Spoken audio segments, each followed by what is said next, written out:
Hey everybody, it is Brian at Summit Racing here, doing another one of our live streams. This one is on a, what is it today? Thursday rather than a Friday. We were doing a ton of these during COVID, and then that didn't have to happen anymore. So we have contacted many racers, over the years. We've got industry people, we have racers, we have sanctioning bodies, really anything that's really coming up that's kind of critical or people need to learn about something, firsthand, be able to ask questions and make comments.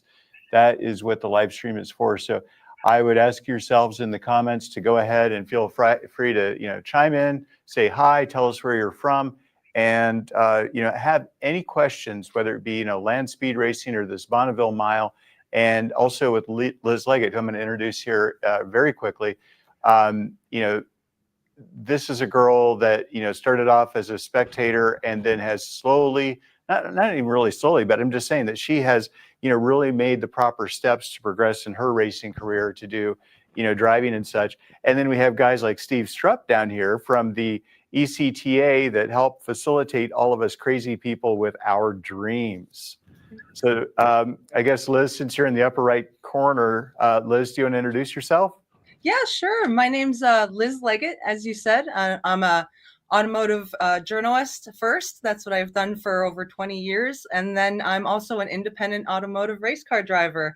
I race several different cars for drag racing and circle track, but my main favorite thing that I do that's the best is I do land speed racing with the Iron Dinosaur racing team. And land speed racing is one of the most important parts of my life, and I can't speak more highly of that sport. It is pretty wild. Okay, we're gonna get into all of that, and I got to pace myself. Or actually, I'm gonna have to this could get very long really quick because I got notes coming out everywhere. Steve, could you introduce yourself and who you are in terms of the ECTA and what you do to help people go racing? All right, I'm Steve Strupp. I acquired the assets of what used to be the East Coast Timing Association in 2018. And since it was no longer really going to be on the East Coast, we were moving to Arkansas.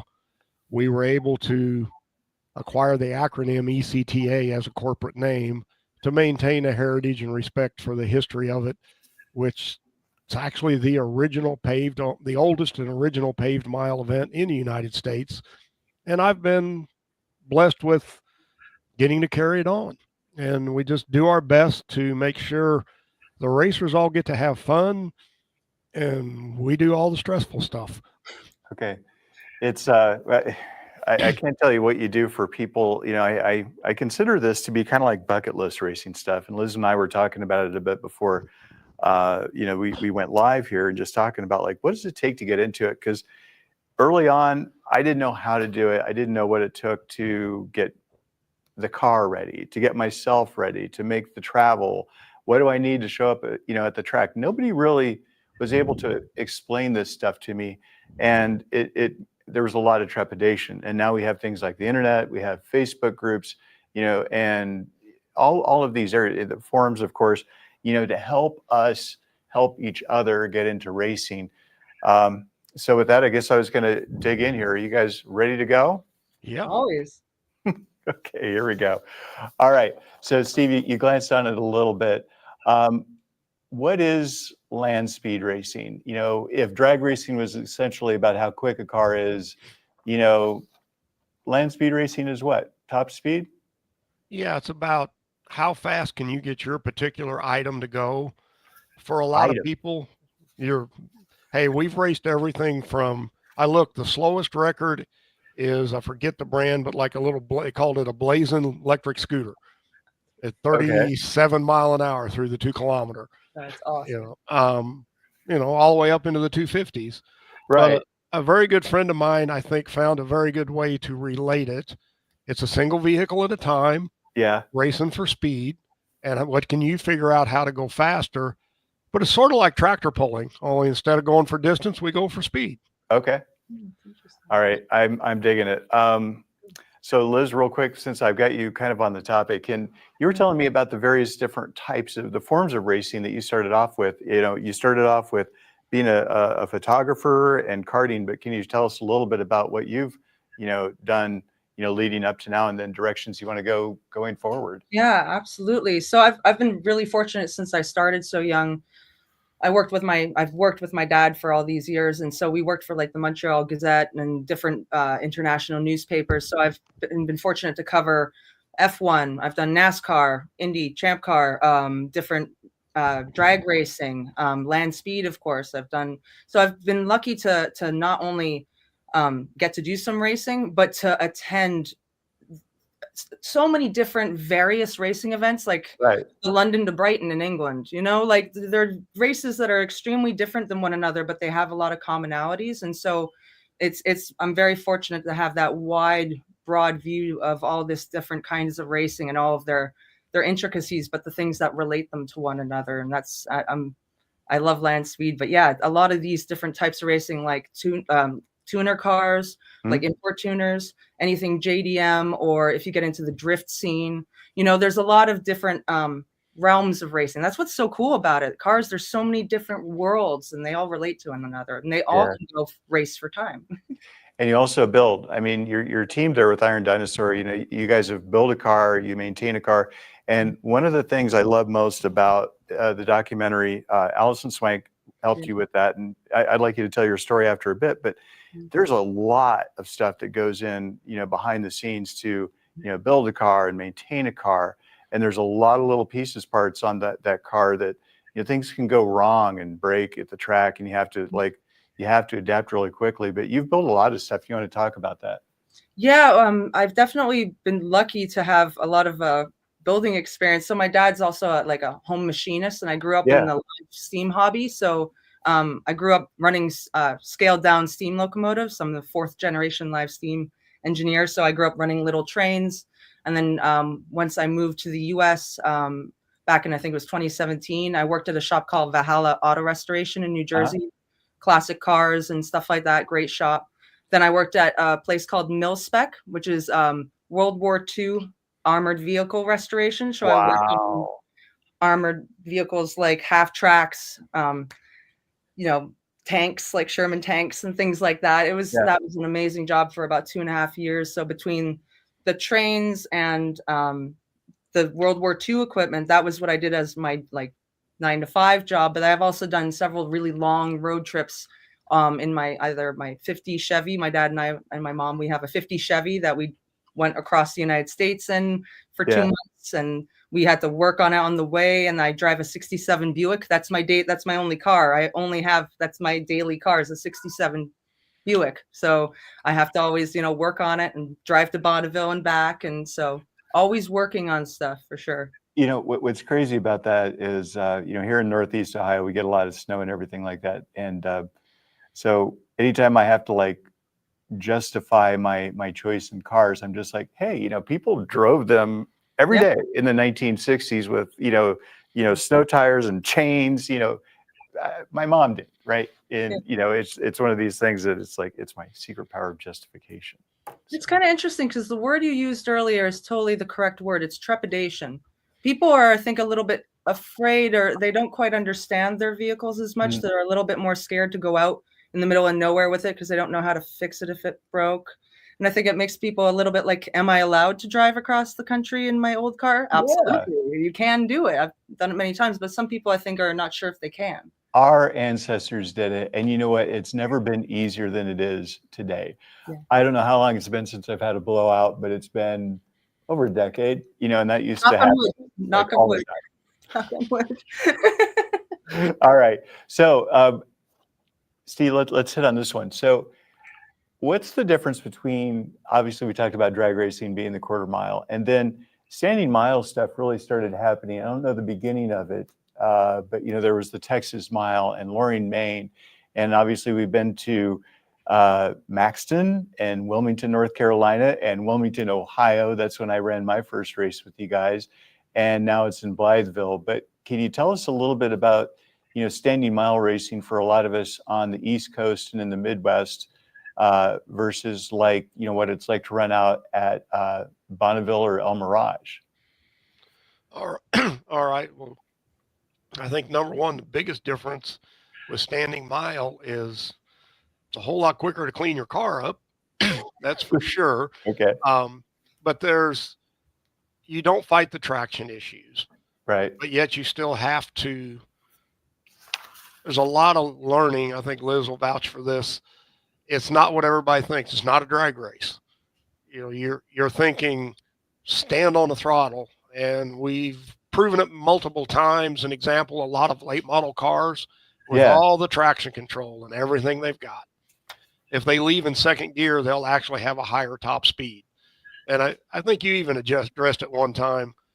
Usually a quicker 60-foot time in drag racing is a lower mile per hour. Right.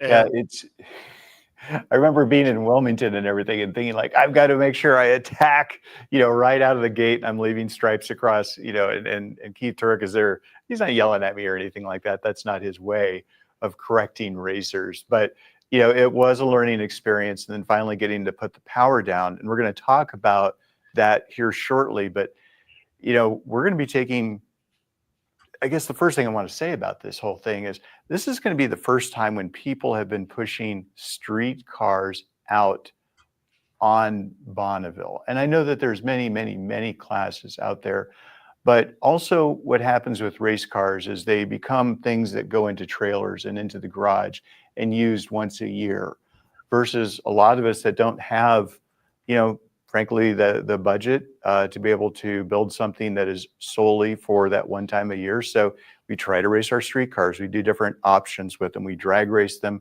We take them to the road course and track days. We lots of stuff with them. And then the standing mile is just one more way that we get to use them. yes, it definitely is. And part of the reason why this Bonneville event we've been kicking around for a long time. Yeah.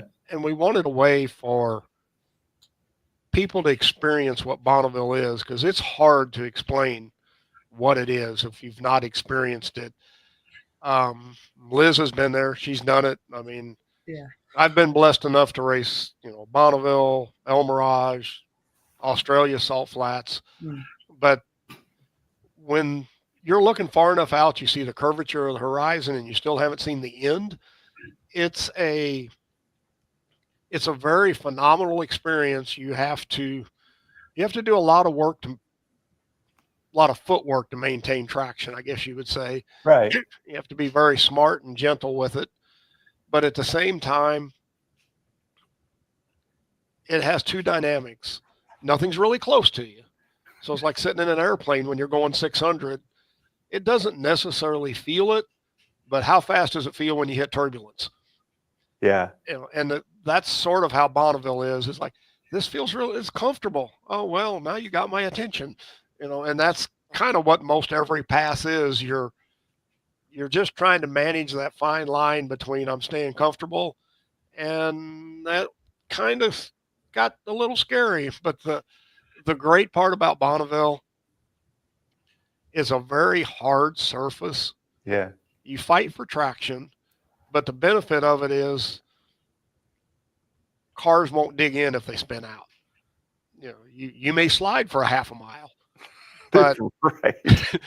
oh, I went around 2.5 times at 200 and traveled a mile and a half. That's awesome. Yeah, but there is the difference. What makes Bonneville so unique and so much more friendly and safer. There's really no way to dig in and get. Right. Really, the only time a car gets off the ground is from an aero issue. Right. So the first, I've never seen a documentary capture quite what goes through a driver's mind as much as Allison's one with you, Liz. And there's a point in there, and I know every racer's experienced this, the very first time that they pull up to the line, and all of a sudden it seems like we've completely forgotten how to drive a car. All these switches, people standing around, people yelling, racers behind us, all that craziness. And the track marshal there at the track just says, "It's your track." Yeah. Yes. Yes. And it all goes silence. Everybody knows what's going through your head, but can you explain that moment to us? Yeah, it's like a sigh. You've been building up and thinking about this moment, running through it how many ever times through your day, the weeks, the years you're either building a car or coming up to getting to race there. For me, because I have a closed canopy, we have a closed canopy. When the canopy closes, there's all this milling about and talking with people and friends and about the car. And then the moment that canopy closes, it's just me and her. It's just me and the racetrack. And all the people who have ever been on the racetrack before me, it's like, okay, this is the place where you want to go and push your limits as a driver, as a person. It's an incredible time when you get to finally like experience being completely alone with just you, and you're in charge and you're just a part of this process to go up to a goal. And it's very freeing. You don't think about, as I've said in different interviews, you don't think about your groceries or your water bill or all these things. Like that moment, everything just fades into, I'm going to do this one thing. I'm going to do it right. There's the open freedom of the white salt, the curvature of the horizon, like Steve said, and it's just bliss. Yeah. And then you get to the top end and it's you and something you accomplished, and it's a wonderful experience. It's truly freeing. So, in drag racing, we've got 4, 5, 6, 7, 8, 9, 10 seconds to think about things, and a lot of stuff happens very, very quickly. And the ones that are best at it are the guys that have the sequence down. But in land speed, once you hit top gear, you've got a lot of time to think. Yeah. And a lot of time to listen to the car, the tires, the wheels, the bearings, the suspension, the engine. You notice all sorts of things there for that 30 seconds or longer where you are just foot to the floor. Yeah. What goes through your head, during those moments where you're just like knowing that marker is off way up in the distance? Yeah. I think personally, I think maybe it's because of the steam locomotives. Every engine, be it a steam locomotive engine or an airplane engine or a car engine, every single one of them has this like music. Yeah. The sound of the whine of the turbos, the sound of the Winter's quick change rear end whining away, all these different sounds. And when something's not right, you often will feel it or hear it before you'll hear it before you feel it. And you're just trying to be in that moment. You're just trying to be in tune with the vehicle. Yeah. And you'll feel if something's off. And so for me, it's almost like you're not thinking, you're feeling. And that's the other thing about racing. That's like kind of like I said, you don't have to. You should be thinking. Of course, you need to have your head about you, but you're feeling. You're in the moment. You're not jerking the wheel. You slowly guide the vehicle. And if you feel like something's off, take your foot off the brake and pull the chutes and slow down. And it's a beautiful process. It's really wonderful. I love it.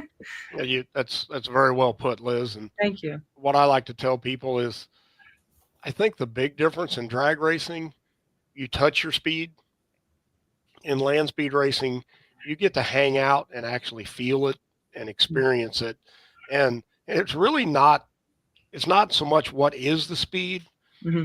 It's that feeling when whatever your vehicle is, you're right at that 2 to 3 mile an hour from max. Yeah. And it's just hanging there.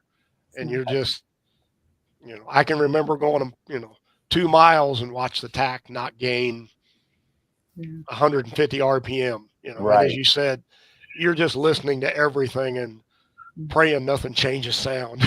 Yeah. I know. And it's like, this point that you're making about, 175 sounds great, but man, 176 is right there, right? And then like 178 just happened, and then you just run a string of 178s. How great would it be to hit 179, right? Yeah. And you're just everything. You're just trying to make it so right, aiming so straight. Doing everything you possibly can to help that car, hit that number, and you make these huge discoveries along the way of things that you'd never expect make the car faster. Yes. All right, so we talked a little bit about it. Now, the cool thing about the Bonneville Mile, if people haven't done land speed before, I guess what I'd like you to do is kind of talk about car classifications, and then talk about the things like engine displacement or fuel or blown versus naturally aspirated. So when people take records, it isn't one guy out there to go as fast as he can at the event. In reality, there are a ton of records set every weekend at every event amongst the different classes. And in fact, the very first person to go down the track at Bonneville with our event is going to set a record. the big thing is whether they can hold the record, through the duration of the weekend. But that's one of the great things about showing up at this inaugural event is you stand the best chance of setting a record ever at Bonneville with this very event. And that is very true. There's over 5,000 classes just for vehicles. When we take into motorcycles and all, it gets up there like 13,000. It's Right. It's a little bit mind-boggling, but the short version of how we do it, there are different vehicle classes basically based on ages and how much modification, etc. Mm. But then everything else is broken down by number of cylinders, the liters of displacement, and if it's a 6 point something, it's in the 6-liter class. Right. Then aspiration, which can be, we do blown, turbo, natural, obviously. And then we realized we had to add compound because that's really a lot different than any of the rest. Because people like Liz's husband out there are really pushing things, right? Yeah. Well, yeah, I've been guilty of it too. It's awesome. And then it's still divided up again by, is it running on a fuel that'll come out of a pump, like a pump gas or E85, or methanol or something like that. Yeah. And then recently with some new technology people are doing, we've even added propane. Yeah. And that is the one nice thing we can add. You come up with something new, we'll make a division for it because it's cool. Now we don't talk about this much here, but for a little short time, Summit Racing did have a Tesla Model 3, and we wanted to learn about it. We had to learn about it, right? We've got enthusiasts of every different stripe here. It could be off-road, motorcycle, power sports, drag racing, circle track, road course, everything. But there's an EV enthusiasts as well. So we wanted to learn about this. So we took our trip down to Blytheville with you, and Al Noe and I, we went down and set some records in the class. Most importantly, to learn about it and to learn about the people that want to race those cars. But I do see, it's just off on its own, right? When I have a gas-powered car, I'm not racing against an EV. They race against themselves. We're racing against ourselves. It's not about who's the fastest. It's about who's the fastest running something like you choose to run, right? So a lot of choices there. So weirdly, when I was writing this stuff up, it got kind of all over the place. But general safety regs and licensing, where can the rules be found? The website is ECTA Motorsports. And if you go under the competitor section, you'll find the rules. And as we're discussing Bonneville today, you just look at the modern street, super street, and real street. And the short version of that to modern street is basically your 2009 and newer. And then everything from there back. Real street is old school, single carburetor, basic old hot rod. Fuel and older stuff that's fuel injected, forced induction, what have you. We've created the super street category. And that's kind of the thumbnail of how they're broken up. And then within each one of them, like we said, there's all the by cylinder size, aspiration, fuel. The list kind of just gets endless after a while. Yeah, it's true. So one of the things about standing mile racing, we talk about safety a lot in motorsports, and I can tell you that I would rather be in a late model Challenger Hellcat doing 185 than I'd rather be in a 1963 Chevy Coupe doing 110. And your group has really recognized this with the safety that goes in today's modern cars. Can you talk a little bit about what sets a 2009 and newer car apart from older models? Absolutely. The first thing in 2009, it was at the National Highway Safety Board doubled the standard for rollover strength, and that a car then everything from there on had to be able to support 3 times its weight. As times progressed, and I just recently learned this one, in 2011, all the side windows went to laminated glass. They won't just disintegrate now. And other things we've learned, your side curtain airbags if you ever go examine one that's been deployed, it's almost as rigid as a piece of masonite. It serves as a window net so that your limbs can't get outside between that and the laminated glass, that in a roll you can't get an arm out and get it pinned. Right. And just the technology, and you witness it in crashes today, they've been able to strengthen the cabins so much because they've been able to incorporate so much crush zone in both ends of the car. I mean, you see cars that are destroyed. Accordioned, yeah. Yeah, and they still can open the door. Right. And that's, a lot of people complain, I had a little wreck and it totaled the car. I said, yeah, but that guy had that 90 You're mile an hour alive. wreck. Yeah, right. Yeah, you're still alive. And the guy that had the 90 mile an hour wreck got out too. So, yes, I'll take the trade any day. And in all our old school, all our stuff we do, all our roll cages, the cars I've built, the cars I drive, we have to think about it. We've designed it as best we can figure out it's going to be safe. But we don't get to build 10 of them and go destroy 9 to verify that. Right. And think about how many millions of dollars in crash tests that the factory has done. And like one of the things we really take into account when we watch stuff, modifications are fine in certain areas, but changing fuel lines and stuff, we definitely take very hard looks at that, because what's going to happen in a crash has not been evaluated. Is something going to rupture, break? And right. And we don't think about that in the factory stuff. That stuff has all been, that's all part of what they've tested and made sure is going to hold up. And, what seems very simple, fluid leaks can cause a lot of issue in an accident. Right. But those are just kind of the baselines of how we established what and how we were doing it. And then the other thing in land speed racing, you really have to realize there's nothing to hit. Right. You're not going to get T-boned. You're not getting run into somebody else. You're not going to hit a telephone pole.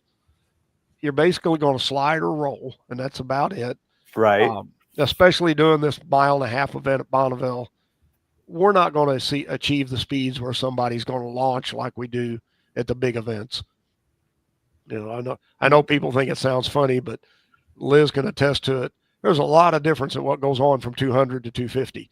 Yes. The wind starts beating you around like no tomorrow. And I think I'm correct in this, but aero pressure increases exponentially, not linear. Yeah. So that's why, the horsepower or traction you need to get from 180 to 190 is very surprising. It's a lot. It's definitely an exponential type of racing. And everyone says it's like every 5 mile an hour is a bit harder and a bit harder. And then it's like, as you said, you could be sitting 1 mile an hour off of a record, and it doesn't matter what you do. But the thing is, even if you're working on your vehicle and your vehicle's fine, there's so much of the atmosphere. Because also remember, if you're coming to Bonneville, you're also at a different altitude. Yeah. So that's another factor. So you have things like, air density, natural altitude, things. There's all kinds of tailwinds. Exactly. If thing about at Bonneville, there's this mountain range right there. There's a little dip in the mountain range right about like the 3 mile. Because we're only at this event, you're only going to be doing 1.5 miles.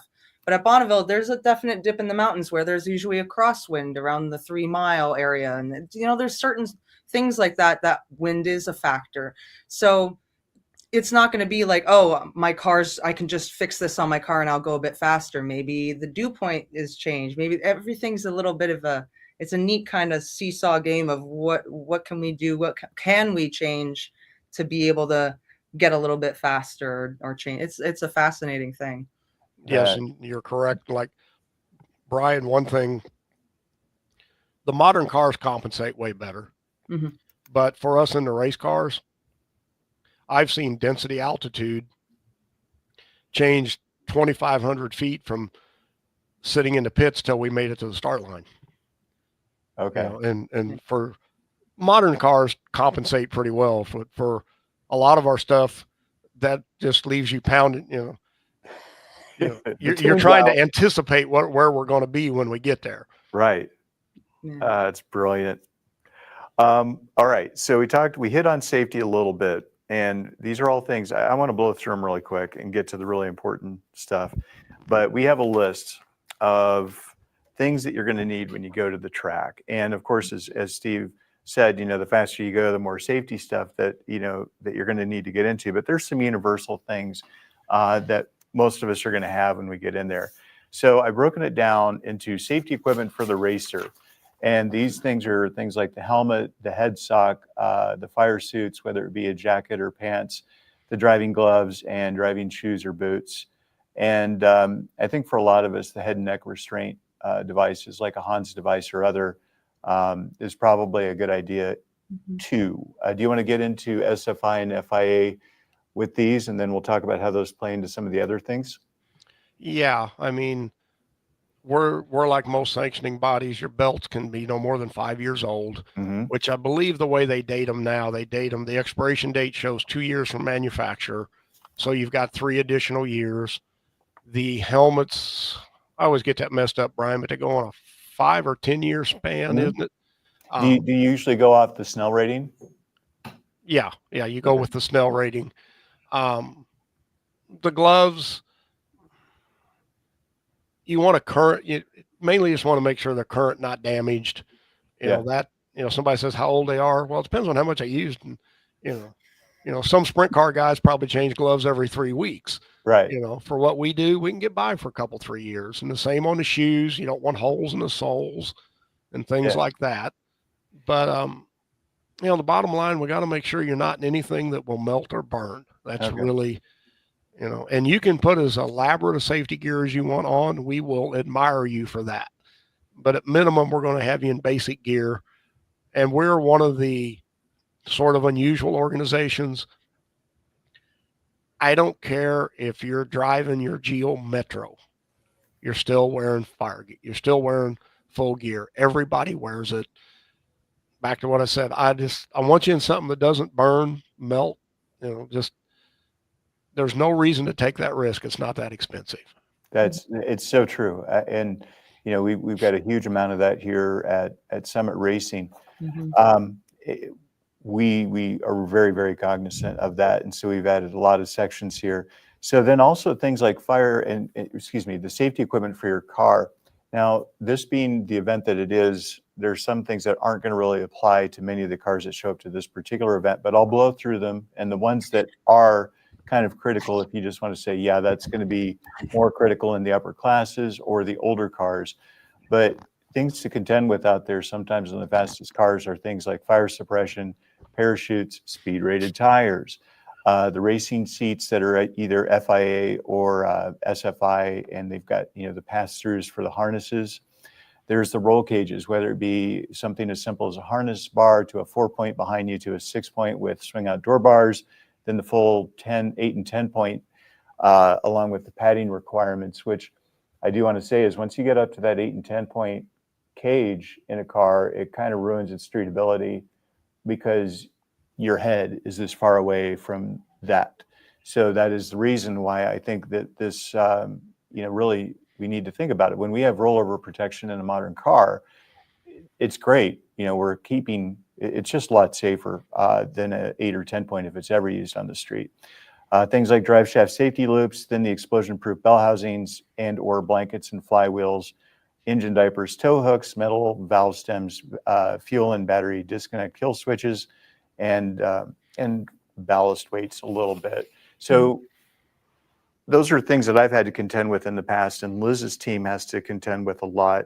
What are those things at this race? What do those things look like? Okay, well, at this race, 2009 and newer will run in stock trim. Factory belts. Factory belts, the whole deal. And I'll go through that a little bit. And one thing I see people do, but I've been witness to, had to do the recovery on the car.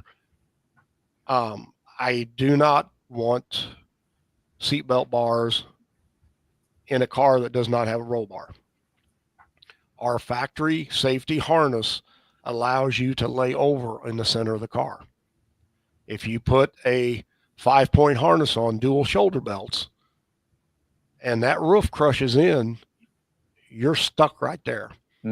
and we literally recovered a Subaru from a rally that the half of the headrest was sticking out of the rear window, or the rear driver's window. Mm-hmm.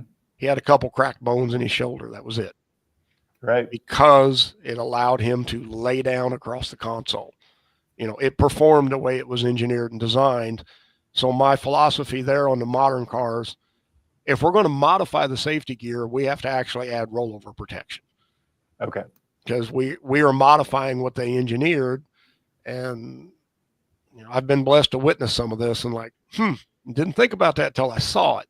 Well, this is why we're here talking about this. To my knowledge, this is the first time anybody's really talked about this in our format like this live stream. You know, I've been everywhere when I was trying to do research and not finding this stuff, or finding this, you know, from people that weren't racers, weren't tech guys, and really a lot of unqualified information out there. So with that, you know, everybody that is tuning in right now, you can go to the ECTA, you know, you can go to their website, you can ask questions. My son and I are going to be driving 1,855 miles out there. And when I've got questions of whether my car is going to be legal with this or that, I can just send it to Steve and the group out there for them to get, you know, to, you know, give me, you know, approval or tell me the better way to get this done, so that when I, you know, make the trek out to Utah there, that, you know, it's not all for naught. So use these resources. You know, we've never had this as racers so much as we have today. So take advantage of it from the guys that have, you know, been there and done it. And here's the other thing I stress to everybody. Obviously, the older the cars get, you know, the more you have cage in them, you're going to need to drive shaft loops, etc. But my number one thing, I have a lot of resources, a lot of great racers, a lot of different things. And if you show up with a sound, solid, safe car and up-to-date safety gear, if we find some quirks, we will help you get it rectified one way or another. We'll find the resources, we'll get it fixed. So Liz said it best. She's, you know, because you're out there, I mean, yes, it is Bonneville, it's the Salt Flats, it's Utah, but where does a person go to find, you know, fix-it supplies, hardware, you know, like there's no better racer's friend than an Ace Hardware out in the middle of nowhere, right? So, Yeah. So can you tell us what it is like out there for people that have to make fixes like that? There's The town, there's resources, and the benefit, I can find you most of them. For years with one of my customers, I literally rented an apartment and lived there for 3 months a year between the races. So I know pretty much we're pretty good at pulling rabbits out of our butt if we have to. Okay. And you have to remember, Salt Lake's an hour and a half away. Right. And so we also have Sparks, Nevada. We have a Summit store that's actually that not is very too true. terribly far. Like if we have to fly and get parts into a hotel in Wendover, it's possible. Lots of people do that every year.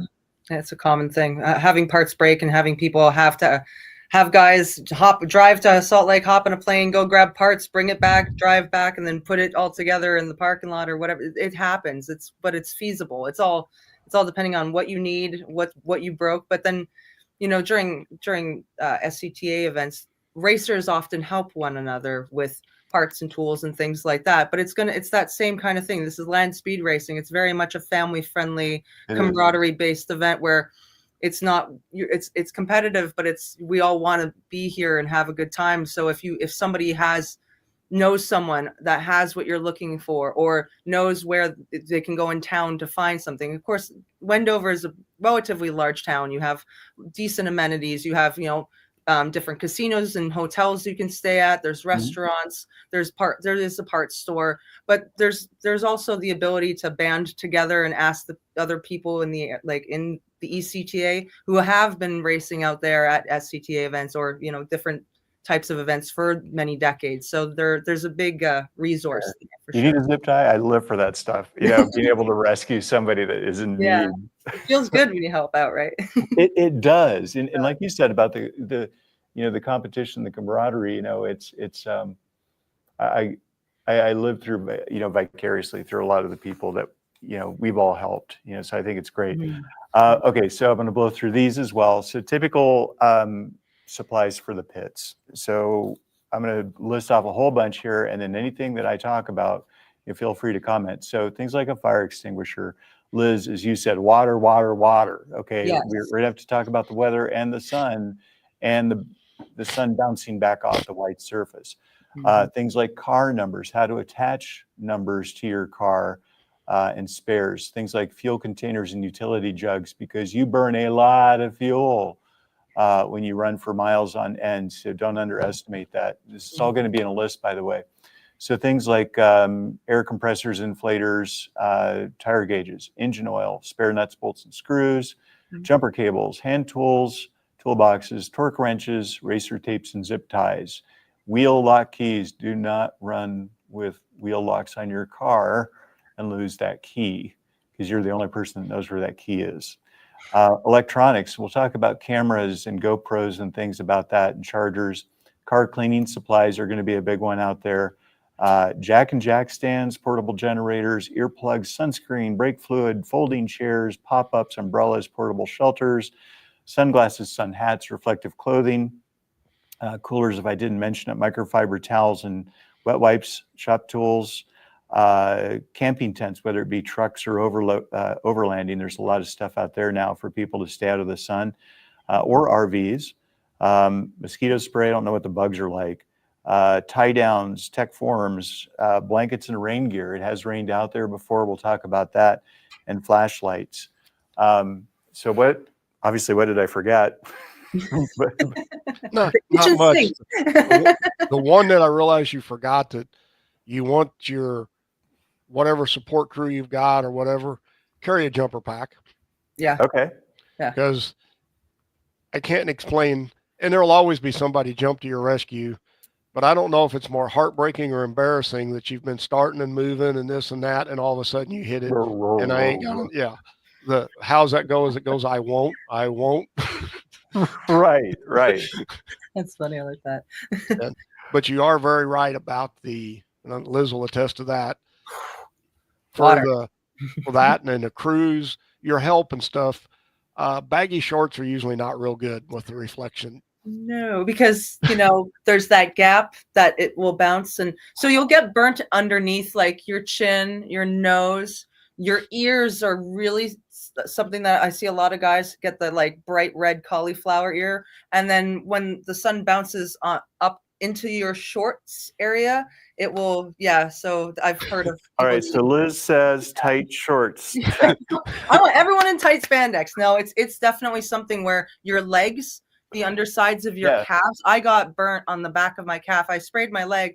I forgot part of the back of my calf, and I got really badly burnt to the point where it hurt to touch it. And so being cognizant of one another, if you see your buddy and he's like paper white, just go and say, hey, can I help you out? And it will usually, if you go like on boating or whatever, this is sun multiplied because of the salt. So it's reflecting all over your body, and you're essentially in like a solar cooker, like you would make in Boy Scout, like you with the tin foil. It's kind of like that. So you need to not only hydrate with water, though.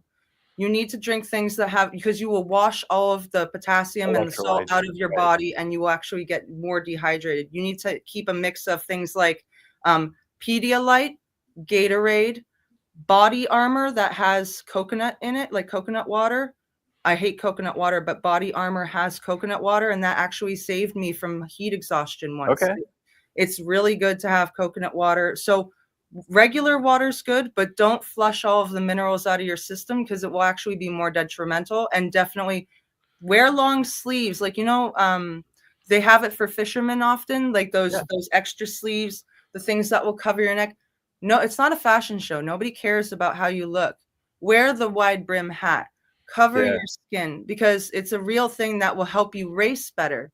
The more of a head you have on you and you're not fighting heat stroke, you're taking out a mitigating thing, something that's making it harder for you to exist in that environment. So fill up those coolers. You can get ice in town. There's a truck stop in town as well as a gas station. They have the big machines. You can get ice. So it's kind of a funny thing how some of the people look, but the ones who are covered up will definitely fare the better for sure. Yeah, Right. definitely wide brimmed hats. Yes. You know, Some everybody's rare- like, I brought my baseball hat, and I'm like, yeah, no, that's not gonna Sun hats, cowboy hats. I mean, the whole bit, right? Yeah. sombrero, whatever floats Sombrero. your boat. You know, just Yeah. Sombrero. There should be a but hat contest, Steve, where whoever brings the most outrageous fun hat gets like something funny. we can do that. I We think can it'd be do that. fun. Encourage The Summit people. Oh, yeah. sombrero. Yeah. We have a person on my team in the private brands department that actually creates, items for racers and families that do this stuff. And there's a lot of gear out there like this, Yeah. for people doing track days and stuff. And it's, it's a part of success. Yes. All right. Topic 2. You guys ready? Yep. All right. So the Bonneville Mile, topic section 2. Being an invitational ensures the vehicles and the drivers have the proper safety equipment. Does the date conflict with any other LSR events? LSR meaning land speed racing events or otherwise? Repeat the last part. Make sure I got you right. Do you have any conflicting dates with the Super Bowl or anything? No. Okay. In June, there was a test and tune from USAFRA, the Okay. Utah Salt Flats group, but no, our date does not conflict with any. And as you said, when you go to our website, you'll fill everything out, but you won't see a pay link because I review every application. You'll get an email if I don't know Yes. you to verify, go over things, answer your questions, make sure what you entered for is that you actually entered for what you planned on. You Right. know, and because we will be timing it to half mile, the 1 mile, and the mile and a half. But we instituted that this year for all our events. I review every entry just to make sure somebody doesn't get there and they're disappointed, Right. they're unprepared, whatever the case may be. Because as I said earlier, my number one goal is that all you do as a racer is you show up and you have a good time. Right. And like for right now, if everybody wants to go ahead and get their applications in, there's no money due till April 1st. Right. We're waiting till then. Again, it's an invitational, meaning that, show Steve, that you got what it takes to be successful and safe, and you're in, right? It doesn't matter if Yes. you do 45 miles an hour, that it's not about how fast you go. It's about you doing it safely, right? Yeah. So, Yeah. If we can do it safely, I have some people bringing some older stuff and they're probably only going to the half mile, but the bottom line, we're going to have brass dash plaques and stuff like that post event with your speeds engraved and all. And some of the people, I just want to come and say I did it. They'll probably get a record certificate because they're running in some obscure class that nobody else is running in. They'll be in the book, and but they want that, and I get it. You'll be the only guy at the car show with the shirt and the hat and the patch and the plaque that says I did it. Yeah. I bought a car with a dash plaque, in it, and it was just like that thing was sticking on the dash for like 20, 25 years. But it was nice to know where that car was, where it was spent some time, and that it was a legit race car that went and raced at such a legendary place. So that stuff is cool. We talked about it a little bit, over this course leading up to this, but it is a lot about making memories, right? Making memories, but you got to do it. You got to jump in, and we used the word trepidation earlier, but it's not going to happen by itself. And Steve and co at the ECTA, it's never been easier to go out and do this. Mm-hmm. Now's the time. That's all I can say about that. Well, I can remember right. Liz, her first time. Yeah. And she was, I think you were sweating from nerves. I was so excited. That was one of the best moments. I'll never forget that, of course, because I started racing the dinosaur at ECTA events, and then last year I got to race at Bonneville. But the first time Steve was there, and it was incredible. It's definitely, there's differences between racing at the Arkansas track and Bonneville, but it's just that moment of getting in that car and the track is yours is one of the best. And it seems from that list, some people might seem a little daunted by that list of things to bring. However, if you think about it, if you're going to go to an event like a drag race event, you even a vintage event or any kind of race, you've got to bring a pop-up tent, you got to bring a cooler. It's All pretty the same much stuff. the same standard list of things that you would need. Yeah. So this is your opportunity to go do an amazing event at an incredibly iconic, legendary place with the minimal need to buy new equipment or new things. If you've done Sick Week or Drag Week and all these things, you've already kind of got the feeling of what it's like to show up at an event, be self-sufficient, have to bring your own tools, have to work on your own stuff. And so I think if you're a young person who has a YouTube channel, or you want to make some, do something exciting with your friends, but you don't have too much money, you can bring your street car and go and have an incredible experience. And as you said, you go home with something. You go home with the memories, the videos, the photos, the experience itself. Just to be at Bonneville, it's a place that people travel to visit on its own. It's an amazing opportunity. It's the fastest place on the planet. It's an amazing deal. All right, so we did talk a bit about how people can register and the costs. Steve, I mean, I know that you said that people aren't, having to pay yet, but do you have any ideas what it's going to cost or what the breakdown like that would look like? It's a single entry fee for the entire event. It's $1,650. Okay. That includes your swag and so forth. There's no add-ons. It's one price. I just don't really like playing the add-on game. We put one number on it. There will be parking down at the airport. There's a historic air base there in Wendover, and that is where we will park the trailers. It's not mandatory, but that's where a lot of the trailers will end up inside the fence, so you don't have to worry about security. And the cars that want to can all go back inside the fence at night if they want to park down there. And that's where we'll set up and do our tech on Thursday, but we will still be available to do tech the entire time. I mean, that's one thing I do. I don't ever shut tech off. I mean, I've been the guy that's had the blowouts on the trailers and all the stuff, and now I'm a day and a half late. I understand it. It happens. We make it work out. That's back, like I said, the stress is our side. You just do your thing. And on the topic of how much you've got to bring, get 3 or 4 buddies to get 3 or 4 friends, and all 3 of you enter, because now you can share. You can share a lot of stuff. You don't have, you don't need 3 floor jacks. You can. There's a lot of things you can do as a group that lighten the load. Yeah, I mean, I've been to your events before, and the photos and the filming and drones and like all this stuff to record the memories we're making. I mean, it's there and it's pretty awesome stuff. I mean, we'll post this up a little bit later, but so we talked a little bit about where the racers are going to be staying, hotels, and whether they can have RVs. You want to hit on that? Yes. There's multiple places to park RVs there in town. Okay. There's also kind of where our staging will start is what they call the bend in the road. You'd have to look at an overhead map, but it's that's sort of where we'll have the road closed. Mm-hmm.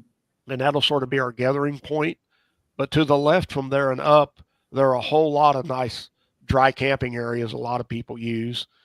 There is a parking lot across from the truck stop is that exit 4, Liz? I believe so. I believe it's exit 4. Yeah, where the Bonneville exit. So, yeah. There's a Sinclair gas station right there at that exit. And so it's very great. Like, you can have that parking lot, there's fuel there, but then across the street, there's a large kind of parking lot, which is used for the semis. So there's big places to turn around. If you're bringing the trailer or like dropping stuff off, there's space before you get to the bend in the road. So it's a good spot. We're finalizing our hotel block deals this week, and we will get those all announced. We're trying to get a little better handle on exactly how many people we'll have. Okay.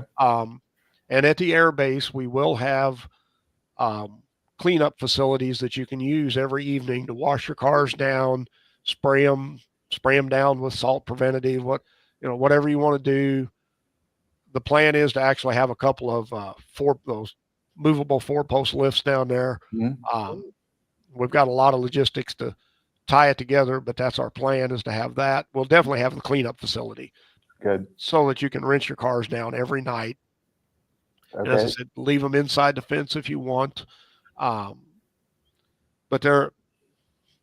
Liz, there's all kind of places you can camp with an RV if you want Well, to. yeah, because the actual site that Bonneville is, where the racing takes place, is managed by the Bureau of Land Management. Okay. So that is BLM land. So you're allowed to camp on that land. That is you live in the United States, you pay taxes, that is your land. Ding, ding, ding. Awesome. So if you want to go camp, you can camp. So as you said, at the bend in the road, when you see like there's a Sinclair gas station, there's the long road, and then it bends off to go to the track. Once you turn left, it goes up into the mountains. So you're raised up. So, people have said that's called Tarantula Flats. So if it was to rain, the lower parts can get a little bit soft where you can camp. So personally, whenever I've had friends ask me about camping at Bonneville, I say, take that left-hand turn and go up a ways. You'll be up and you'll have privacy, you'll have space. It's nice and flat. And then if it does rain, you'll not be at the lowest part where there's mushy problems. So it's very safe and wonderful place to camp because it's open to everyone and you don't have to pay to camp there. And in town, there is a KOA. So you can go and I believe use the what is it, the dark waste dump and all that, and get water and do all that RV stuff at the KOA, which is right in town. So it's definitely feasible to camp. Bring a UV flashlight though. That's what I say, just in case of critters, One of the other questions people have asked me that I want to clarify is this is a lineup when you're ready type event. There's no groupings. When is my group called? You can run, like if you're running your street car, you can round robin all day long. Andy Wydell at our Arkansas event, I think made over 70 passes in one event. Andy's great. I love Andy. He's so funny. He's the only person I've ever had pull up to the start line and tell me it was his last pass for the day because he was out of fuel. He brought 5 extra gallons with him and he's out of gas. He showed up with a full tank of gas plus 5 and he said, I'm out of gas. All right. So you're going to get tons of runtime in your car at wide open throttle. Good to know. Okay. Another one is in terms of the pits / staging lane, a couple different places. So what about porta potties, bathrooms, food? Are pets allowed on the salt, just in the pits? Pets are allowed in the spectator viewing area, but they always, as anything, they got to be on leashes and contained. Okay. We will have porta potties in the appropriate places they need to be. Every place where we'll have people gathered up, we'll have the porta potties. Food truck, we're still not exactly sure what we're doing there, considering we won't have that much of a concentration out on the salt flats. But I'm talking to a couple of food trucks about maybe just kind of doing the ice cream truck style, just drive through. Right. Don't do the full deal, but drive through and offer. Right. They're at Bonneville, the ice cream truck. Oh, they go around. It's the sound of it's ice cream guy. A bunch of racers running behind the big trucks, like. You always see them chasing down the ice cream van. For sure. Awesome. All right, we just set somebody for life with that idea. All right, I guess we were going to talk real quick about traction out there on the salt versus other surfaces and the types of tires that people run. Normally, you run a very narrow tire. Or something that acts like a snow tire in a weird way, versus street cars that typically have very wide tires, and we don't really know how they're going to put power down when they get up. Front-wheel drive cars, rear-wheel drive cars, all-wheel drive cars. There's a lot of stuff running out here, but what are your thoughts on that? My thoughts are we're all going to have a lot of ideas. But as we all know, racers are probably the most inventive and resourceful people in the world. And by the end of this event, it's going to be figured out. Somebody, as a crew chief for most of my life, we don't quit till we figure it out. I mean, and like your independent suspension cars, they're going to have the ability to go back and try changing the camber setting. Maybe they want to run it on the inside shoulder, run it on the outside shoulder. Maybe it wants a little more toe, because the traction is definitely an issue. There is no attacking the start like you think. in a drag race. Okay. We've proven over and over and over the goal is to get in a high enough gear that you can hold your power and hold your foot on the floor. That's Okay. really where you're trying to get to. So another note here, and actually there's a person, there's a girl named Shannon out there that does some track day events, and she's going to be running a mini that makes like 300 horsepower to the wheels. She's got the modern things like traction control, stability control, launch control, things that these modern cars have that a lot of traditional cars don't. So that's going to be interesting to watch that stuff at work. No spiked tires. Go ahead, Liz. No spiked tires. No, I've had people ask, because I'm from Quebec, and so we have like ice racing and stuff, and I've had people go, "Oh, well, why don't you just use spiked tires?" None of that. We have to remember this is an organic surface that we're doing our best to protect and take care of. Thank you. It is a national treasure. We're not going to do anything that beats it up, tears it up, makes it look bad. So you're bringing up a great point. I mean, the car's going to be running here relatively light on a relatively wide tire, so they're actually going to be doing less damage to the salt than a streamliner that weighs tons on a very skinny tire. Yes, and we're limiting the field also to 150. Okay. All of my events are limited mainly for the fact it's not fair for somebody to only get 2 passes the whole event. That's just it's not like you ran down the street to your local drag strip. This is a journey to go to these events, whether it's Arkansas or Bonneville. And that's why we keep a cap on it. Simply for that.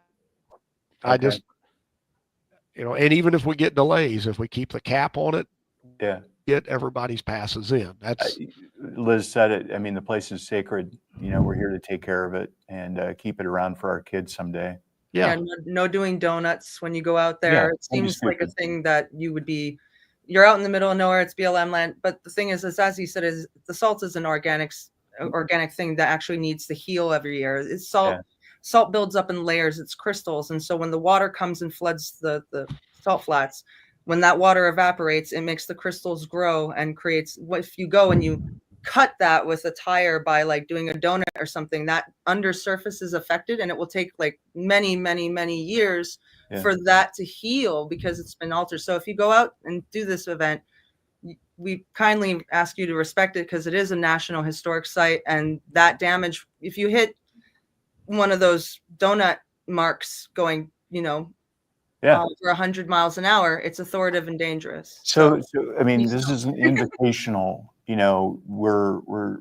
guys aren't going to allow stupid people to do stupid things out there. And I've seen people kicked out, and it's public shaming. That does happen. So, you're strict with people, and I'm glad that you are. You keep the riffraff out so that we're invited back to these things. Yes, and you will find that I've never found the words, maybe Liz can, but the land speed racing group, you've been there, Brian. It is a family and camaraderie. One of my racers described it as like, this is a family reunion where you're glad to see everybody. Yeah, absolutely. For sure. Definitely. All right. So timing and scoring, and like how do you know how fast you went? Like how do you, Liz, how does this work? You're doing a couple 100, 150, whatever you're doing. You cross the line. You don't jam on the brakes. You lean in, let off the throttle, transition in there, get your car settled and back. And then what does turning off when you're looking at a sea of white look like and getting back to the starting line? So once you do go through, you have the very, very large mile markers, which are really fantastic, especially like at Bonneville, you'll see a large number 3 and large number 4. And when you turn out, they have what's called groomed parts of the track. So just like people who go skiing, we have like groomers. We drag these things behind the pickup trucks to make it smooth. So there's a smooth part of the course to get off to what's called the return road. So the way it works is you see that you've gone through the mile trap that you need to stop at. You take your foot off the gas, you slowly apply the brake. I pull parachutes. You guys in street cars don't have those, but you apply your parachutes. You get down to a slow enough speed. you look for what's called a return road flag. It's a very tall, wispy flag, usually, Okay. depending on who's organizing it. That tall flag tells you that there is a path there that is groomed and has been made flat so that you can go there. If you want to go, I go through what they call the crunchies, which is the ungroomed part.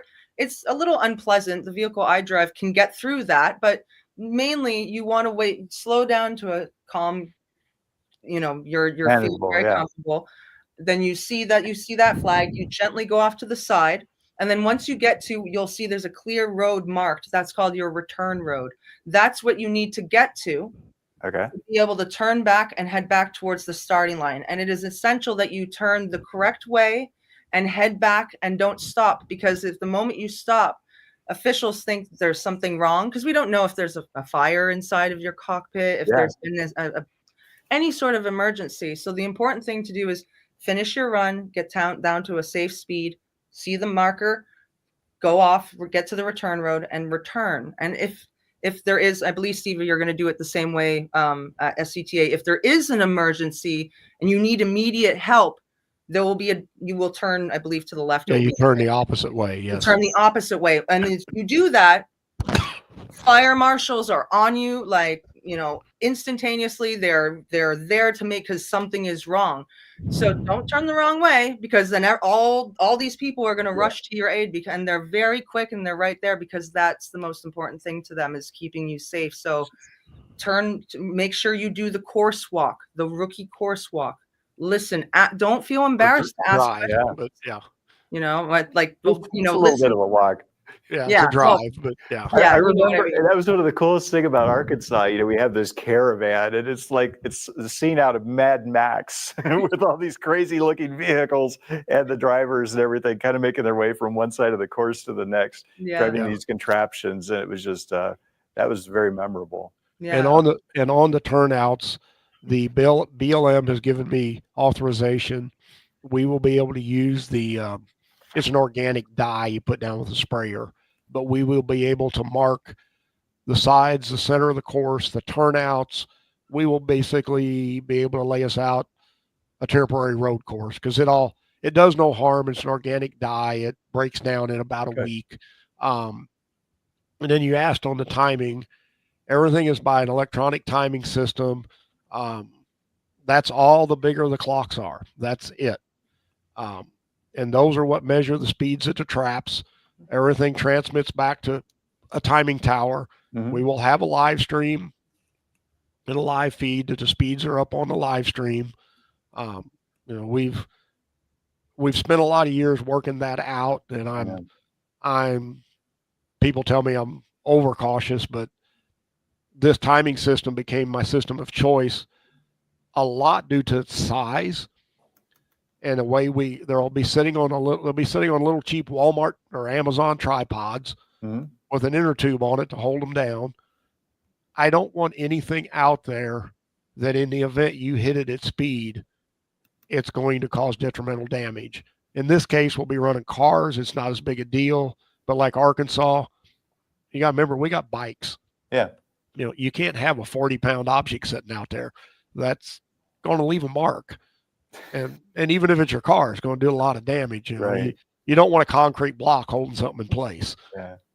I mean, I'm a data nut, when I get back to the pits and I look at the numbers and everything, and I think about things, and you look over the car. So it's awesome. Liz, so topic section 3, we're finally here, and we've gone an hour and 8 minutes, but I think this stuff is pretty important. So we're going to keep going here. And Liz, one of the other things that I'd like, if you would, is join us for not a live stream, but we've got another thing that our guy Paul Sockless puts on a little bit later, but we'll try to get through the major stuff. Yeah. So we talked about your story in terms of growing up and getting into cars, and we talked about the crews. Now, one of the things in your documentary that I thought was great is you have a ton of people in your crew. How many people do you have and their families, and what is it like being out there with everybody doing their little thing to contribute? It's awesome. It's really cool because it fluctuates too. There'll be Yeah. sometimes when we'll have different crew members come in and help, and we'll be at Arkansas and different people will show up. And so the core group does even change every once in a while. Like our tuner, Blake Fondren of Avid Speed. At one point, he was doing one of those drag race events that was like a $50,000 purse. He's like, I can't come. So he had to stay back. But James was there, and then who's our crew chief, and then the next time it was switched where our crew chief had to go to something. So it switches around, but every person is like, they're right on the phone, they're right there, and it works best when we're all together. But like it's amazing how each person puts in a little bit of something. It's really great. The documentary did a great job of explaining that, and I'd ask anybody that is interested in going to this event, definitely watch this video, this documentary that Allison and Liz did, because it really explains what it's going to be like there, and it gives you more of an idea of what to expect.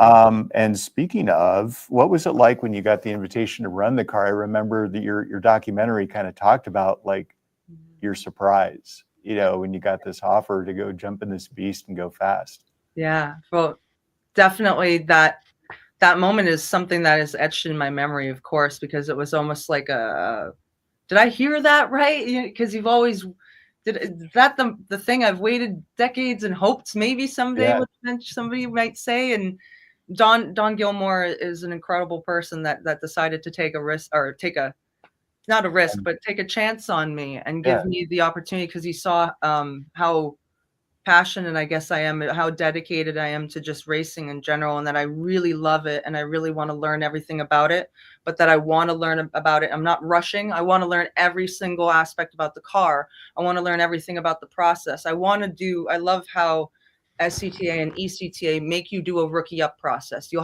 won't be able to go out there and just go as fast as you want right off the bat. And the reason they do that is for your safety, and I really appreciate that. So Don's always been very kind and caring in this, but very like, do you feel good? Do you want to do this? Like, it's always, I'm in charge, even though it's his car, I'm in charge, and he's the team.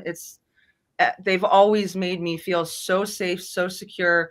Any thought or concern of mine is immediately addressed. And that fact that Allison, we met randomly in the parking lot the day before my rookie run. She walked up to me and asked if she could ask some questions. And I said, yeah, of course. And she came to our pit, and she was filming, that whole beginning thing was filmed with her cell phone, with her iPhone, because she didn't go there as for a job. She just went there, and it happened that we met and she caught it. It's hugely inspirational, and I'm glad that she has an eye for it. Amazing. There's so many young people that want to get into this thing, and I'm appreciative that there are people like Steve and Don, they're helping out the younger guys, show them the way on how to, get faster. So, speaking of, I did get to see a little bit about the car being built from its earliest days. I was doing some research on it. So how was it conceived and how's it powered? So that car was originally a belly tank. So belly tanks they're fuel tanks from airplanes that have been modified. That's a short version of it, Steve, for the folks at home. These fuel tanks have been modified, put an engine in it, put a seat, and you go and race it at Bonneville. So it's these little round kind of tank cars. Then Don wanted more leg room, so he chopped it up and decided to extend it and make it into a D class, which is the engine classification. Yeah. BFL, which is a blown fuel Lakester. So the Lakester is the style of the body. And so here we go. So a Lakester is different than a Streamliner because it has exposed wheels. So that's the difference between a Streamliner and a Lakester.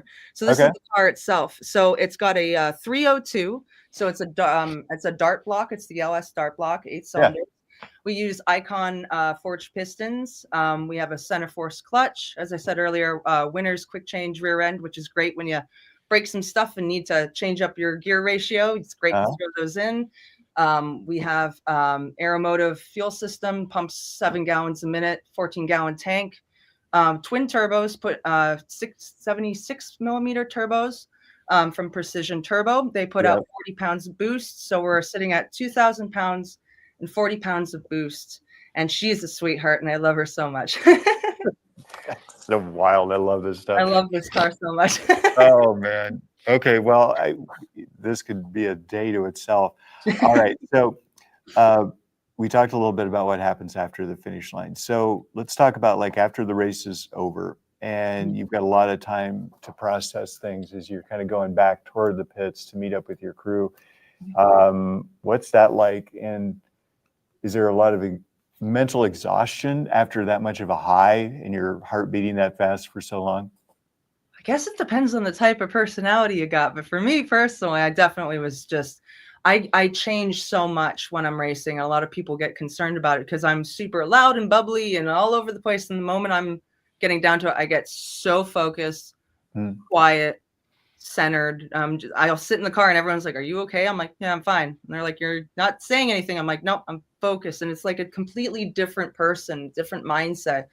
And then it's funny because in the movie, when the fellow came over and I opened up the canopy and he said, "Young man," and I said, "Young lady," You did. the thing that was going through my mind was that was the run where the transmission, the lever sheared off the side of the transmission, and they had just spent a lot of time taking it out, putting it back in. So in that moment, I'm thinking, I'm in the video in-car camera, you can see I'm coming back. I'm like, "I'm so sorry. Oh my gosh, I didn't want to hurt the car. I hope it's okay." The guy comes up, he says, "Young lady." I'm like, "No, I'm young lady." And then he's like, "Is everything okay?" I'm like, they're coming. I can see the truck coming, and I'm gonna have to tell them that after all those months of work, that the darn thing broke again. And I'm so concentrated on remembering everything that happened during the run. So the moment they get back, I can tell them each and every step of this is what happened at this point. And I'm just trying to be like a computer log of everything that happened. And Sign of a good driver. that's what I try to do that. And then once I'm back in the truck, it's usually like, "Oh man, that was freaking rad. That was so fun." And you get back to see your team and you all have fun, eat cookies, fix whatever needs to be fixed. And then I get back into that mode where I'm driving. So we talked, it's inspirational, but what words of wisdom would you have for our viewers today that are interested in getting into this and doing this event in particular? Go out and do it, because there's the decision of either I'm going to get up and go and do something, or I'll put it off till tomorrow. And I've heard more times than not about Bonneville. So many people say, "Oh, I've always dreamed of going and doing something there, but it will never happen." And the biggest bit of advice that my father has given me that I love, I don't know where we both got it from, but is never self-edit. Never say, "Oh, this will never happen." Because with this event, it's a perfect example of, well, every once in a while, an opportunity is presented where you can make the decision to grab hold of your dream, no matter how crazy it might be. And it's not crazy. This is a feasible event put on by a sanctioning body that has been doing this for many, many years. This is a chance to take one of your wildest dreams and make it a reality, which to me is like, I think is super cool. I can't run it because my personal car, as I said, is a 67 Buick that I need to drive places with. And then the Iron Dinosaur doesn't qualify for that. But that's because land speed racers, we have the opportunities with our events with Arkansas. This is amazing that people will have that opportunity to follow their dreams that they never thought were attainable. That's exciting. I just want to be there, even as a spectator photographer, just to document it. But it's a cool opportunity. And I see a lot of people on the chat asking about protecting your car. Use fluid film, like any lanolin based I'm sure that Summit has a bunch of products that are very good for that. So just to reply to huge fan of fluid film. I love their logo. On like an aerosol, it doesn't stink. It's great. Lanolin based. It is. It smells great too. I've got a local buddy here. His name is Steven, and he has a place called Rest Doctor. And so I send my cars over there, and he takes off all the aero panels underneath this thing, and he hoses it down with this spray and gets up inside the door jambs, and you can spray inside the doors and the trunk lids and all that stuff to protect your car. That's great. So, hey, Katie, I don't know if we've got any comments or anything from the side, but do you guys want to jump in with any comments that people have had along the way? That was the couple that I noticed. I just noticed a bunch of people mentioning undercoat. My father actually jumped in. He mentioned the Salt Away spray, which you can find, which is a good. Also, one of the things I do personally, just for me, that I figured is a good trick is I don't want to ruin my carpets. A lot of people will put plastic and Yeah. whatnot because the salt will get on your carpets and it hardens. It's a mineral. It will be wet and smushy sometimes, and then it will get on your carpets and harden. Okay. What I did is I took my carpets out. I put plastic and I taped down the plastic, and then I bought some bath mats at Walmart and I put in bath mats. And when I was done, I just took out the bath mats. Right. And it was because the bath mat is made for water, so it's sealed at the bottom. So if you get the salt on top of the bath mat, it's not going to soak through into your carpet. So that's one trick that I use is that. But Okay. Yeah. And that's Hey, one of Steve, the what do you got? reasons why I'm arranging to have the cleanup facility at the base every night. yeah, that's So all. it's not like the stuff's going to be on your car for 4 days. Yeah. And we're going to do our best to have everything pretty hard packed and graded to minimize as much of the salt exposure as possible. We'll keep the course as close to the end of the pavement as we can. Now that's totally dictated by conditions, as we know. We get out there and we find out where the salt's best, and that's what we live with. But There we go. That's wonderful. there's the map. Yeah. Aw, Okay.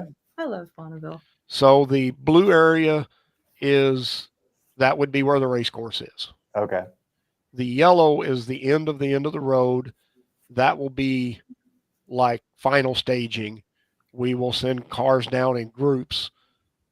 We have to we'll play that by ear, be probably 10 to 15 at a time, maybe 20.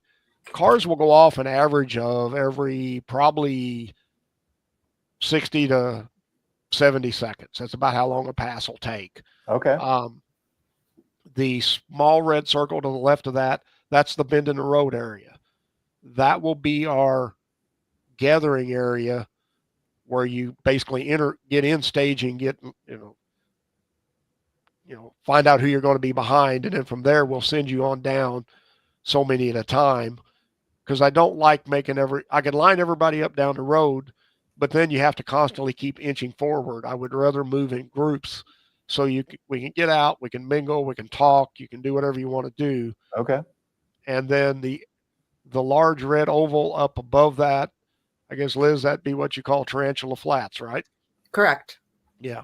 And Okay. then the small red arrow right by circle by the interstate, that's sort of where that truck stops at, right in there.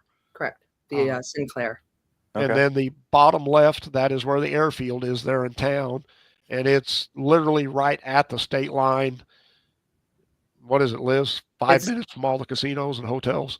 Correct. So the interesting, I love that whole area, but the interesting thing about Wendover is it exists on the state line between Nevada and Utah. And the thing that you need to realize about that is the laws are a little different from one side to the other. You've got Nevada where you have casinos, you have the liquor store, you have things like that.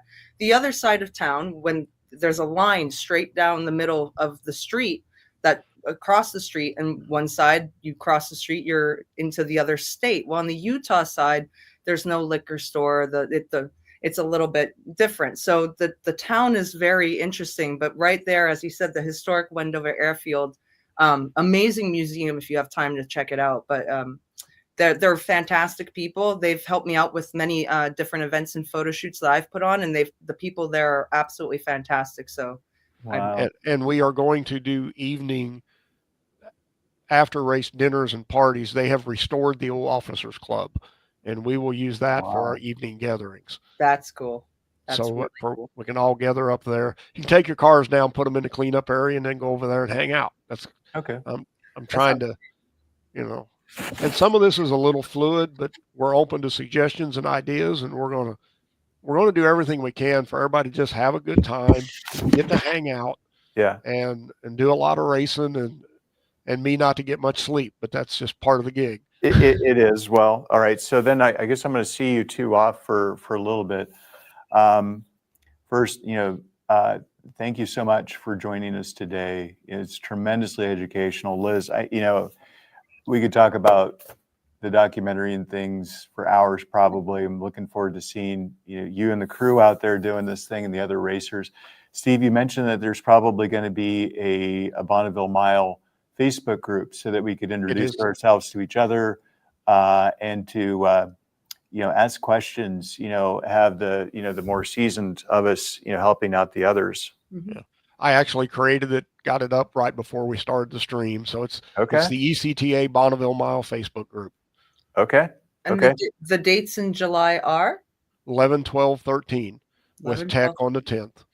check on But that. again, tech goes on the entire time. But we're going to have a great time.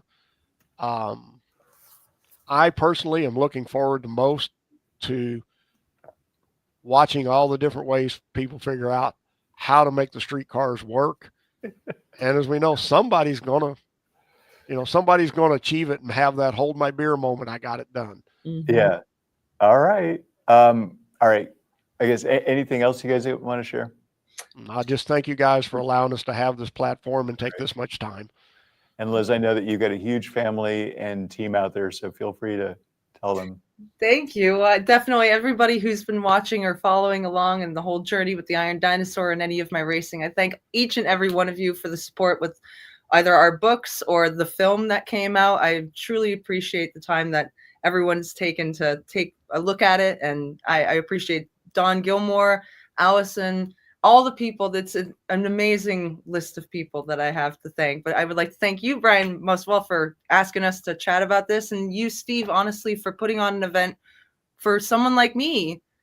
I wasn't a race car driver, and I didn't have that experience under my belt. And when I left your event, I was a 3-time land speed record holder in a car that is out of my wildest dreams. So you definitely facilitate people following their dreams, and I think you do it a little bit more than you realize. So thank you for even doing that. No Thank doubt. you. And you touched on one thing we didn't point out. We have clocks at 3 distances. So there's records at all 3 distances. So in one pass, you're setting 3 records. That's Okay. that's a cool thing. So there's so many opportunities to get plaques and bragging rights, and oh man, yeah. it's going to be interesting out there. All Oh, right. it's going to be a lot of fun, and It's the excitement, the interest just keeps growing. yeah. But Brian, thank you again for letting us have this platform. Oh, no doubt. I'm so happy with this. And we're going to be going ahead and broadcasting here and there from the event. I'll be out there again with my son. He's going to be running his 944 out there, the LS swap deal. That's cool. So yeah, it's going to be pretty magical this first year, especially. Again, everybody, if you have ever wanted to do it, now is the time. It's not going to get any easier. I think I pulled a muscle today brushing my teeth, and I'm like, I got to get this stuff done. It's now's the time. So Chase the dreams, chase your dreams. Your dream is just one decision away, and that's all it is. Really, every dream is one decision away. awesome. Jason. All right. Great words to live by. All right. See you guys. See ya. Bye, everyone. Thank you.